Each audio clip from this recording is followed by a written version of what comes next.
At an exclusive gala, a wealthy man brings his black Maid with the intent to make her the subject of ridicule among his affluent friends. When he forces her to sing for their amusement, she captivates the entire room with her powerful voice, leaving everyone speechless and exposing the cruelty of their actions. And if you cherish your family and love stories like this, don't forget to subscribe to our channel and avoid 10 years of bad luck. The crystal chandeliers cast a warm glow across the marble floors of the Upper East Side mansion. At 8 o'clock sharp, the grand foyer buzzed with New York's elite. Hedge fund managers in tailored tuxedos, art collectors draped in designer gowns, and tech moguls trying to blend in with old money. The air carried hints of expensive perfume and aged whiskey, while waiters weaved through the crowd with trays of champagne and canapes. Charles Whittaker stood at the top of the curved staircase, a man who commanded attention without asking for it. His 6'2" frame was wrapped in a custom Tom Ford tuxedo that probably cost more than most people's monthly salary. At 55, his silver hair and strong jawline gave him the distinguished look that money couldn't buy, but certainly helped maintain. The conversations below hushed as he descended.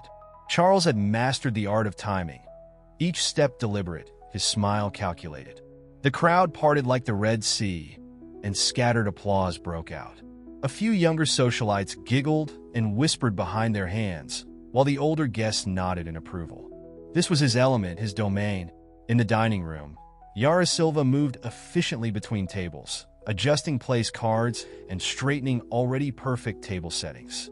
Her uniform, a black dress with a white apron, was pristine, but it marked her as staff, invisible to most of the guests who brushed past her. At 28, she carried herself with quiet dignity, her dark hair neatly pulled back, her movements precise and professional. Charles approached her, champagne glass in hand. His shoes clicked against the hardwood floors, and Yara tensed slightly, recognizing his footsteps without turning around. "Yara, my dear," he said, his voice carrying that particular tone he reserved for those he considered beneath him. "You're looking particularly ethnic tonight." She continued adjusting the silverware, her hands steady despite her discomfort. "Thank you, Mr. Whittaker," she replied neutrally, years of practice helping her maintain composure. "You know," he continued, sipping his champagne, "these parties can get so predictable. The same faces, the same conversations." He paused, watching her like a cat might watch a mouse. "I think we need something different tonight, something exotic." Yara's fingers tightened around a fork, but her face remained professional. "The dinner service will begin in 20 minutes, sir," she said, attempting to redirect the conversation. Charles's smile widened. He placed his empty glass on the table she'd just finished arranging. "Oh, we'll get to dinner, but first, I have something special planned." Later, as the guests gathered in the main hall, Charles tapped his glass for attention. The crowd of about 100 guests turned toward him, expecting the usual self-congratulatory speech about business success or another charitable donation. "Ladies and gentlemen," he projected his voice with practiced ease, "tonight, I prepared something unique for your entertainment." He gestured toward Yara, who stood frozen near the kitchen entrance. "Come here, my dear." The crowd parted again as Yara walked forward, her steps measured, her chin held high despite the growing knot in her stomach. Charles placed a hand on her shoulder, the touch feeling like a brand. "This is Yara, my housekeeper.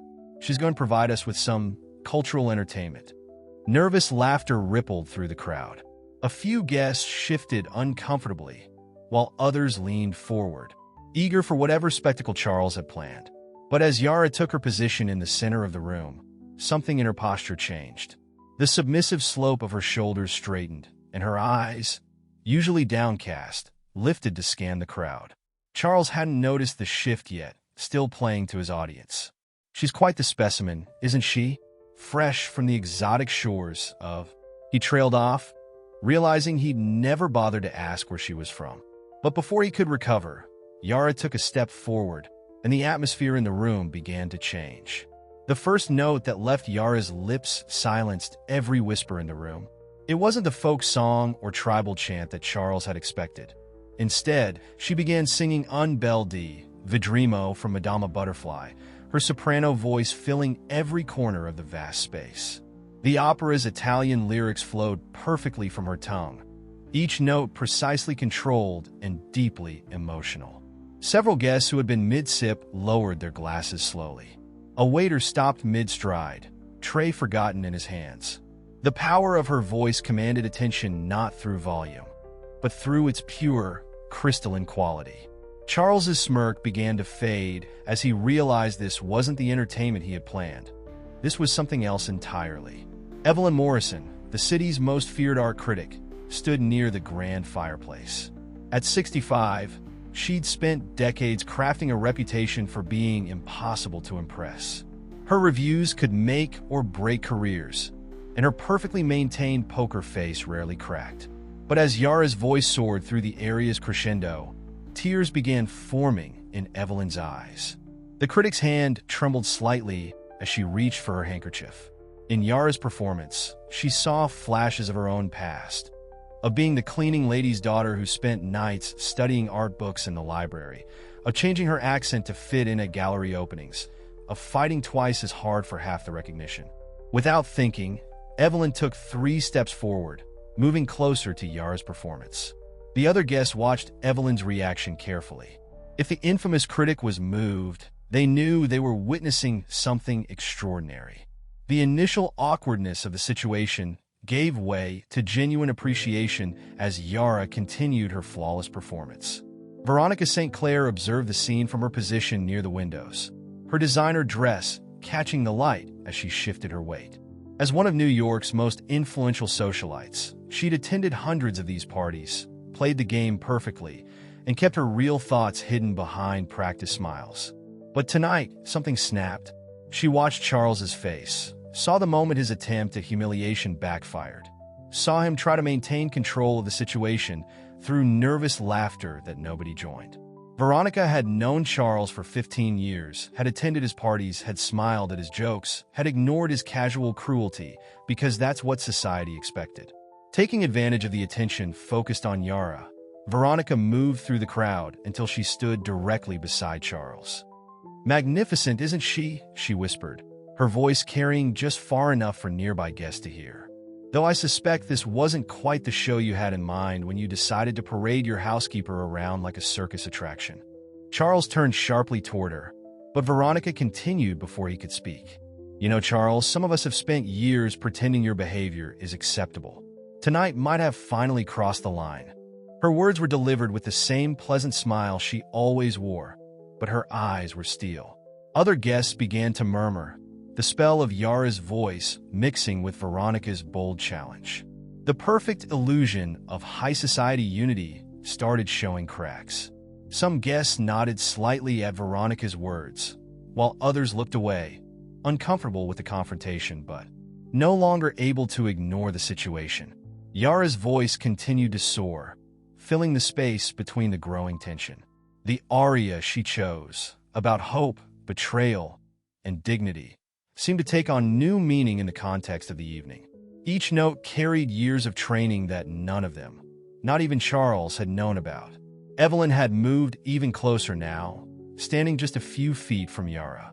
The critic's tears had dried, replaced by a look of fierce determination.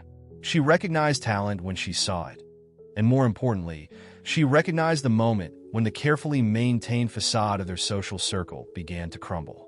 The scene had transformed from Charles's intended entertainment into something none of them had expected, a moment of truth that would force everyone in the room to examine their own roles in maintaining the social hierarchies they claimed to despise. As Yara's performance reached its peak, Charles Whitaker's complexion had shifted from flushed with assumed triumph to an uncomfortable shade of pale. He stood rooted in place, watching his carefully orchestrated evening spiral beyond his control. Every time he tried to catch someone's eye, he found their attention firmly fixed on Yara. The gathering had transformed from a typical society event into something raw and electric. Yara's voice carried emotion that stripped away pretense, making jewelry feel heavy and designer labels seem meaningless. Even those who had initially laughed at Charles's joke now looked ashamed, shifting in their expensive shoes. The final note hung in the air for what seemed like an eternity. When silence finally fell, it was broken not by polite applause, but by a thunderous standing ovation. Charles attempted to step forward, perhaps to reclaim control of his party, but found himself pushed aside as guests surged toward Yara. "Where did you study?" asked a board member of the Metropolitan Opera. "I've never heard such pure tone control," remarked a music professor from Juilliard. "My dear, you must perform at my charity gala next month," insisted a museum trustee. Charles pushed through the crowd, his trademark smile now looking more like a grimace. "Yes, well, isn't this delightful? Who knew our little Yara had such hidden talents? Now, if everyone would proceed to dinner." "Not yet, Charles." Evelyn's voice cut through the chatter like a knife. "I believe we'd all like to hear more about Ms. Silva's background." The critic's word choice was deliberate. No longer the help or the housekeeper, but Ms. Silva. Yara, still standing in her spot, took a deep breath. The confidence from her performance remained, though her hands clasped together betrayed some nervousness. "I studied at the National Conservatory in Brazil before coming to the United States," she began, her speaking voice carrying the same dignity as her singing. "My grandmother cleaned houses to pay for my lessons." A heavy silence fell over the room. Several guests glanced at their own housekeepers and servers, who had paused their duties to watch the scene unfold. "When I came to New York," Yara continued, "I couldn't find work as a singer. Agencies said I didn't have the right look." She didn't need to elaborate. Everyone understood the implication. "So I took this job, but I never stopped practicing. Every morning before work, every evening after." Veronica stepped forward, her jewelry catching the light. "And how long have you worked for Charles?" 3 years, Yara replied. 3 years, Veronica repeated, turning to face the crowd.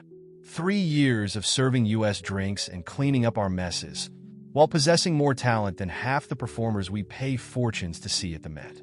The weight of this realization settled over the room. A young software billionaire looked down at his shoes, remembering how he'd snapped at Yara last month for being too slow with his cocktail.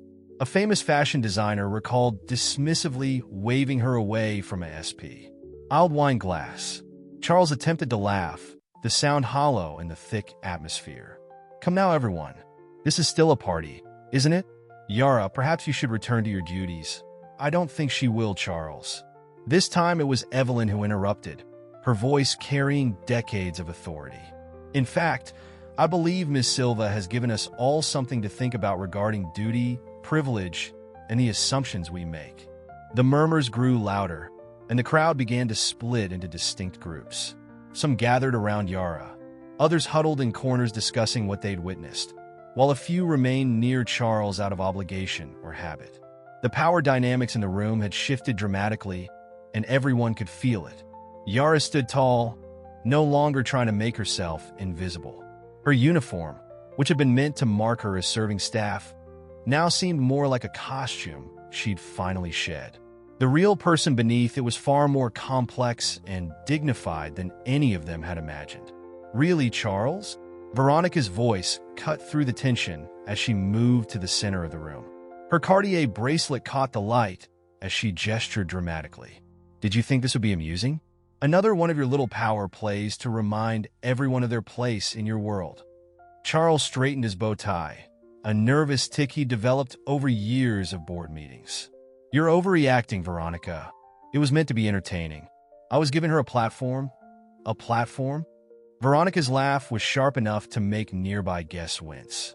"You weren't offering a platform. You were building a stage for your own ego. Just like that time you made your driver's son caddy for you at the club, then mocked his form in front of everyone." The crowd shifted uncomfortably, remembering similar incidents they'd previously ignored. Charles's face reddened as he took a step toward Veronica. "I don't think this is the appropriate time." "When is the appropriate time, Charles?" A new voice joined the fray. Marcus Chun, CEO of a major investment firm, stepped forward. His usually reserved demeanor had given way to something more intense. "When I first came to these parties 20 years ago, you introduced me as our Oriental friend who's good with numbers." The revelation caused several guests to inhale sharply. Charles raised his hands defensively. "That was different, Marcus. It was a different time. 2 months ago, Marcus continued as if Charles hadn't spoken. You asked if I could recommend a good Chinese place during a board meeting about international trading regulations. Yara, watching this unfold, moved forward with the same grace she'd shown during her performance. Mr. Whitaker, she said, her voice gentle but firm. Perhaps we all wear masks at these events. Some by choice, others by necessity. Her words landed like stones in still water, creating ripples of recognition throughout the room. A famous actress touched her surgically enhanced face self-consciously. A recently bankrupted real estate mogul gripped his borrowed watch. You don't understand, Charles attempted to regain control, his voice rising. I gave you a job when no one else would. I've been generous. Generous? Marcus interrupted. Is it generous to help someone while simultaneously reminding them they should be grateful for your scraps? I've sat on your board for 5 years, Charles, but every meeting still begins with you mentioning how diverse we've become. The room had become uncomfortably warm, or perhaps it was just the heat of long-suppressed truths finally being spoken. A younger woman in the corner, Clara Thompson from the banking sector, suddenly stepped forward. Her hands were shaking, but her voice was steady. I grew up in a trailer park, she announced, causing several people to turn in surprise. I changed my accent, learned which fork to use, bought the right clothes. I thought I had to become someone else to belong here. Boo! Watching Yara tonight. She paused, gathering courage.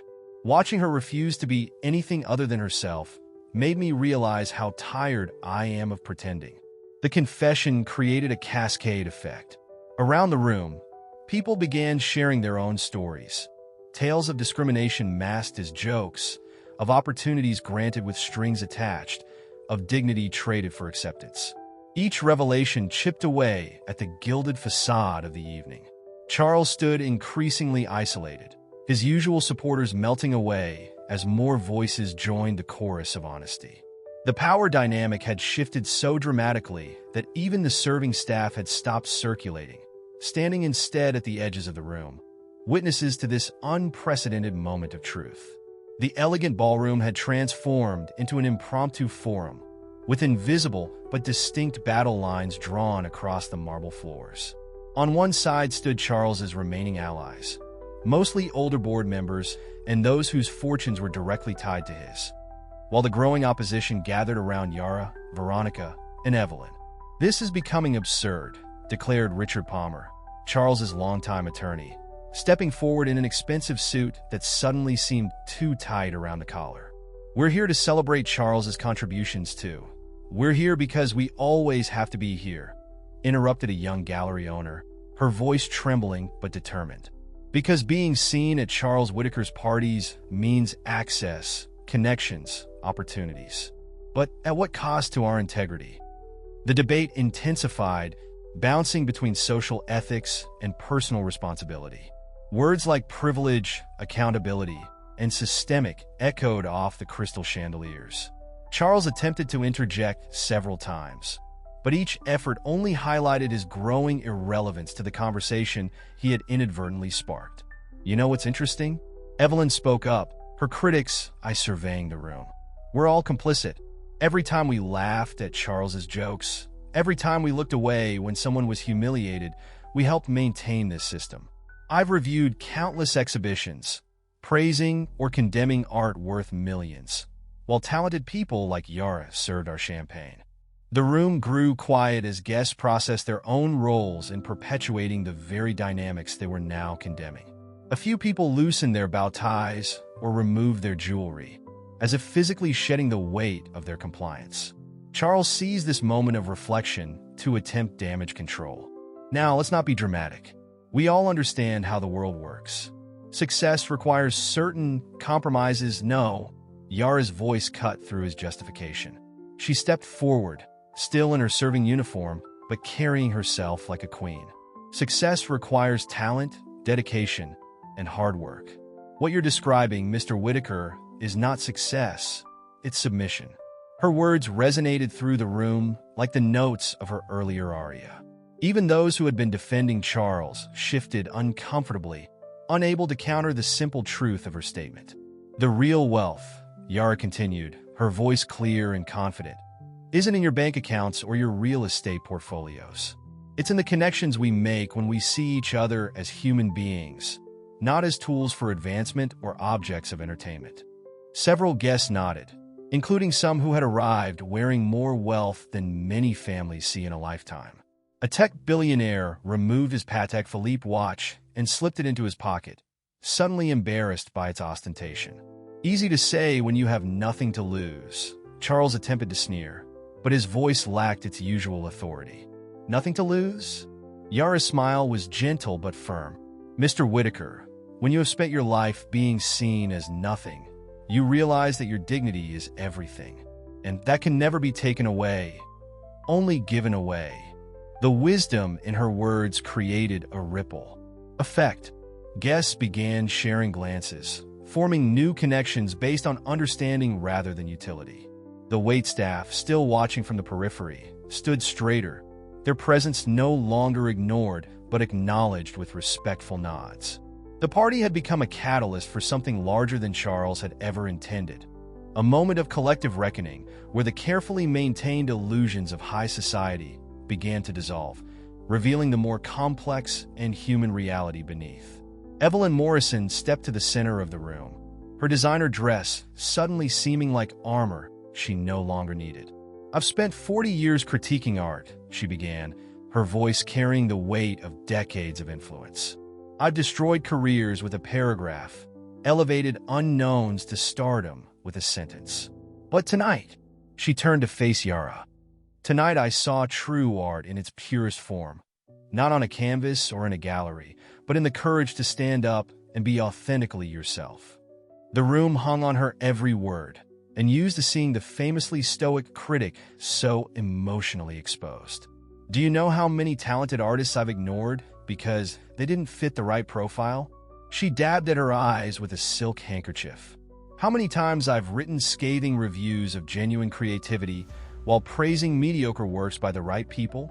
Her confession landed like a thunderbolt in the already charged atmosphere. Several gallery owners and collectors looked away, recognizing their own similar choices. "The art world isn't about art anymore," Evelyn continued, her voice growing stronger. "It's about who you know, which parties you attend, whose ego you massage.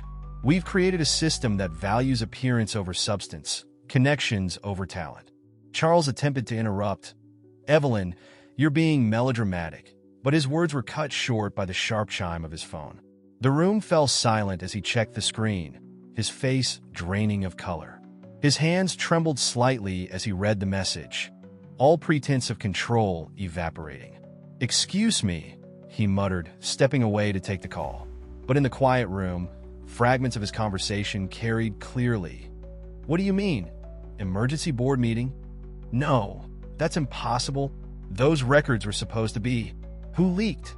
The guests exchanged glances, pieces of a larger puzzle starting to fall into place.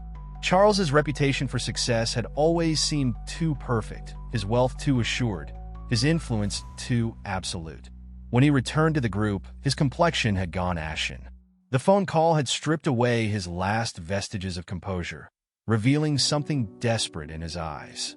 "This party is over," he announced, his voice cracking slightly. "I expect everyone to leave immediately." "Why the sudden urgency, Charles?" Veronica asked, her tone deceptively sweet. "Surely you're not worried about what tomorrow's financial papers might reveal." Charles's head snapped up, his eyes wild. "You don't know what you're talking about." "Don't we?" Marcus Chun stepped forward, adjusting his cufflinks. "Your company's trading patterns have seemed unusual lately. I'm sure the SEC would find them fascinating." The mention of the SEC caused Charles to sway slightly, reaching for support from a nearby column. His carefully constructed world was crumbling, and everyone in the room could sense it. The power he had wielded so carelessly was evaporating like morning dew under a harsh sun.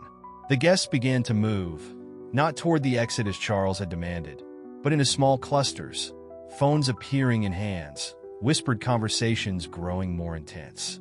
The news was spreading beyond the confines of the party, rippling out into the wider world of high finance and society gossip. Yara watched Charles's unraveling with a complexity of emotions playing across her face. She had every right to savor his downfall, to twist the knife of humiliation as he had intended to do to her. Instead, she observed the whispered conversations and pointed fingers with an unexpected sense of sadness. "Perhaps," she said, her voice carrying across the now hushed room, "this is an opportunity for something more than revenge." She moved toward Charles, who flinched almost imperceptibly as she approached. "When I came to work here, I thought I had to accept being invisible. But invisibility gave me something valuable, the ability to see the truth behind the masks everyone wears." The guests paused their fevered phone conversations, drawn in by her words. Even Charles, despite his obvious distress, found himself listening. "I've watched you all," Yara continued, scanning the room. The lonely dinners eaten in massive dining rooms, the phone calls from children sent to distant boarding schools, the marriages maintained for appearance, the friendships based on fear rather than affection. She gestured to the opulent surroundings. All of this, the parties, the shows of wealth, the careful social choreography, it's a prison you've built for yourselves. Several guests shifted uncomfortably, seeing their own lives reflected in her words. A wealthy divorcee clutched her pearls, remembering the empty echoes of her penthouse apartment. A hedge fund manager thought of his son's unanswered texts. "Mr. Whitaker's attempt to humiliate me tonight could have ended differently," Yara acknowledged. "I could have stayed silent, or I could have used this moment to destroy him, as he intended to destroy my dignity. But what would that solve?" The room was completely still now, even the waitstaff frozen in place, water pitchers and champagne bottles suspended mid-pour. "Instead," she continued, "let this be the moment when we all stop performing. When we acknowledge that wealth without compassion is poverty, that power without purpose is weakness, that success without authenticity is failure." One by one, guests began to gravitate toward her, drawn not by her sudden influence, but by the truth in her words. Charles stood increasingly isolated, watching as his carefully curated social circle reorganized itself around new principles.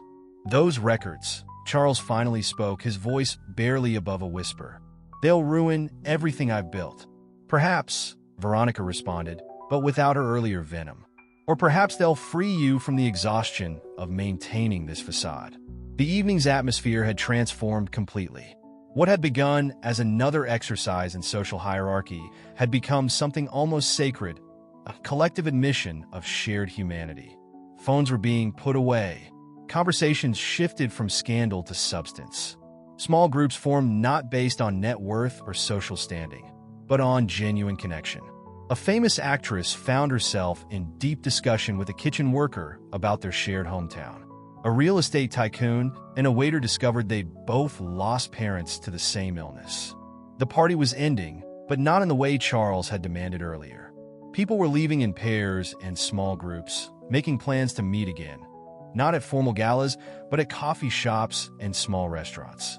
They exchanged contact information not for networking, but for real friendship. Charles remained rooted to his spot, watching his social empire dissolve and reshape itself into something he couldn't control or understand. But in its place, something more authentic was emerging, something that didn't require constant maintenance of appearances or the exercise of power to survive. The morning after the party, Manhattan's social media landscape erupted. Shaky phone videos of Yara's performance flooded Instagram and Twitter, accompanied by hastily written accounts of the evening's events. The clips showed not just her singing, but the subsequent unraveling of Charles's carefully constructed social facade. Charles sat in his home office, watching his phone light up with endless notifications. Each news alert felt like another nail in his social coffin. Breaking: Whitaker Industries under federal investigation, social media ablaze. Viral video shows elite party gone wrong. Anonymous sources reveal pattern of discrimination at Whitaker events. His PR team's attempts at damage control only seemed to make things worse. Each carefully worded statement was met with new leaks from party attendees, sharing years of stored-up stories about his behavior. Even his most loyal supporters had gone silent, their usual defensive statements notably absent from the growing controversy. Meanwhile, across town, Veronica was holding court at her favorite breakfast spot in the Upper East Side. Her social media influence, usually reserved for charity galas and fashion shows, was now focused entirely on Yara's story. "It's time for a change in how we define culture in this city," she declared to her million-plus followers in a live stream. "Real talent doesn't need designer labels or trust funds." She had already made several calls to her contacts at major galleries and performance venues. "Yes, I want her to perform at the Winter Benefit," she insisted to the Metropolitan Museum's event coordinator. "And not as entertainment, as the headline act." The art world was quick to respond to Evelyn's public endorsement of Yara. Gallery owners who had previously ignored talented but unknown artists were suddenly scrambling to appear more inclusive. Several announced new programs for emerging artists from diverse backgrounds, though the cynical noted the convenient timing. Charles's attempts to maintain control of the narrative grew increasingly desperate. He issued press releases highlighting his charitable donations, tried to remind people of his contributions to the city's cultural landscape. But each statement was met with screenshots of his past behaviors, text messages from former employees, stories that had been buried under NDAs and settlements. His business associates began distancing themselves. Board members who had laughed at his jokes for years suddenly remembered urgent commitments abroad. Investment partners issued careful statements about reviewing their relationships with Whitaker Industries. The whispers about financial irregularities grew louder, more specific. Yara, in contrast, handled the attention with grace. When morning show hosts tried to bait her into attacking Charles, she spoke instead about systemic changes needed in society. "This isn't about one man's behavior," she explained during a particularly pointed interview. "It's about the culture that enabled it, that made us all complicit." Job offers began pouring in for her. Not for housekeeping positions, but for performances, speaking engagements, even a book deal. But she carefully considered each opportunity, conscious of not wanting to simply replace one type of performance with another. Several guests from the party had formed an informal support group, meeting regularly to discuss their own roles in perpetuating social inequality. The conversations weren't easy, but they were necessary. Long-held assumptions about success, worth, and privilege were being examined and dismantled. Charles watched all of this unfold from his increasingly empty mansion, his power evaporating not through any single dramatic gesture, but through the quiet, collective decision of society to move forward without him. The Plaza Hotel's grand ballroom sparkled with a different kind of energy than the usual society gatherings. The event, titled Breaking Barriers, a night of authentic voices, had been organized by a coalition of former party regulars, now reinventing themselves as advocates for cultural change. The guest list was deliberately diverse, mixing established names with emerging artists, crossing boundaries of class and background that had once seemed impenetrable. Charles arrived late, his entrance lacking the impact it once commanded. His bespoke suit, though still impeccable, seemed to hang different, LY on his frame, as if the fabric itself sensed its wearer's diminished stature. He had received an invitation not out of respect, but as a pointed reminder of how much had changed. The room's layout itself told the story of transformation. Instead of the traditional hierarchical seating that had marked his parties, with power players centered and others relegated to the margins, the space was arranged in intimate clusters encouraging actual conversation. Waitstaff moved through the crowd, not as invisible servants, but as welcome participants in the evening's discussions. Yara took the stage in a simple but elegant gown, not as entertainment, but as the evening's keynote speaker. The silence that fell was not the enforced quiet of social obligation, but the genuine hush of anticipation. 3 weeks ago, she began, I stood in a different room, wearing a different uniform, carrying a different identity in the eyes of those around me. Tonight, I stand here not because I've changed, but because others have chosen to see what was always there. Charles shifted in his seat, hyper-aware of the glances thrown his way. Each word felt like a personal indictment, though Yara had yet to mention his name. We talk about breaking barriers, she continued, but perhaps what we really need is to question why we built them in the first place. What are we protecting? What are we afraid of losing? Her gaze swept the room, inclusive rather than accusatory. The real transformation happens not when we tear down walls, but when we realize they were illusions all along. The crowd responded with genuine appreciation, not the polite applause of society functions. Even those who had once been Charles's strongest allies were nodding, caught up in the authenticity of the moment. Charles stood abruptly, intending to leave, to maintain some dignity in retreat. But as he moved toward the exit, he found his path blocked by clusters of engaged conversation. Nobody moved aside for him as they once would have. Nobody even seemed to notice his attempt to leave. The evening continued to unfold, marked by genuine connections and conversations that would have been impossible at his carefully orchestrated gatherings. A renowned opera singer discussed technique with a subway performer. A billionaire tech entrepreneur earnestly sought advice from a community arts organizer. The final blow to Charles's evening came when he overheard a conversation between two young socialites. "Can you believe we used to think his parties were the height of sophistication?" one asked. "It all seems so artificial now." "Dated," the other agreed. "Like something from another era." Charles finally managed to reach the exit, but paused at the doorway. Looking back at the vibrant scene he could no longer control or even understand. The world he had ruled so confidently was transforming before his eyes, and he had become not just irrelevant, but almost invisible, the very quality he had once used as a weapon against others. The climactic moment arrived during Yara's final performance at Carnegie Hall, a venue that had once seemed as unreachable as the stars. The historic auditorium was filled to capacity, but not with the usual crowd of cultural elites. Thanks to a special initiative, half the tickets had been distributed to community arts programs, music students, and service workers. The resulting audience was a tapestry of New York's true diversity. Charles had secured a seat in the back, his presence barely noticed where it would once have commanded attention. He watched as Yara took the stage in a simple blue gown, no designer label or borrowed jewels needed to establish her worth. The lights dimmed, and she began to sing. Her chosen piece was an original composition, a fusion of classical opera and folk melodies from her homeland.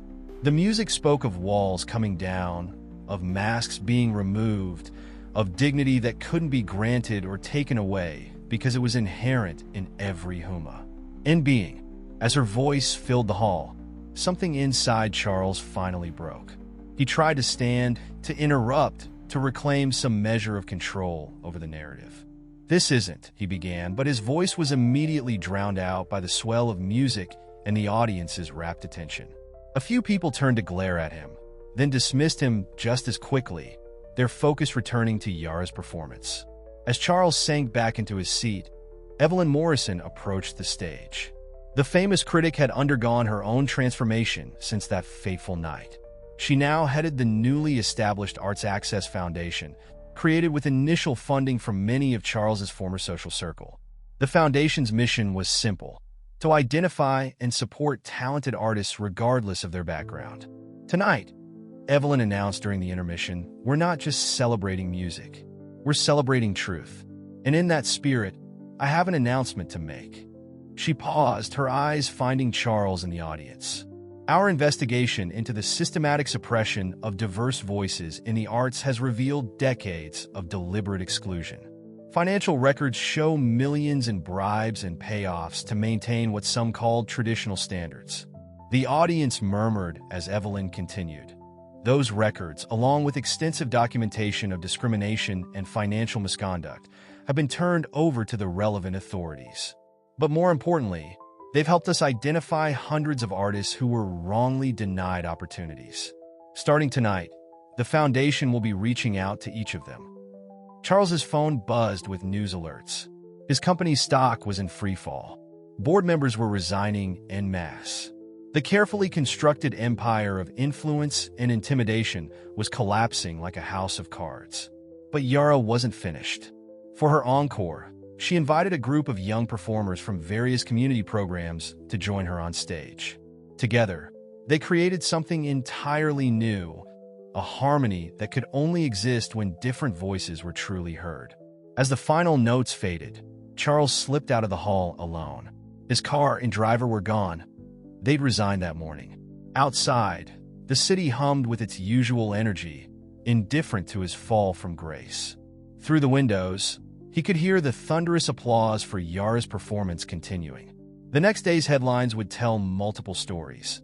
The indictment of Charles Whitaker for financial crimes, the launch of the largest arts accessibility initiative in New York's history, and the triumphant debut of a new voice in American culture.